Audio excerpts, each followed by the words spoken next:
Hola con todos, aquí les traigo una nueva noticia, buena noticia. Miren, aquí está Tom, él se llama Tom, es el gatito que estaba a punto de morir hace 2 días atrás nomás.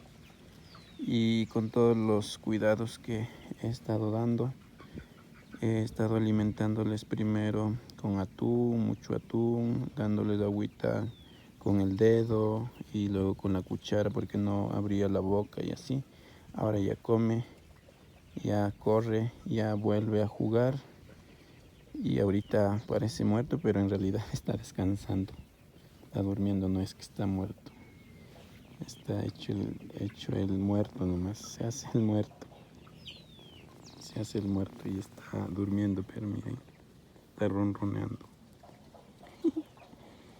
Ahí saluden y pues gracias a todos por estar pendientes de él.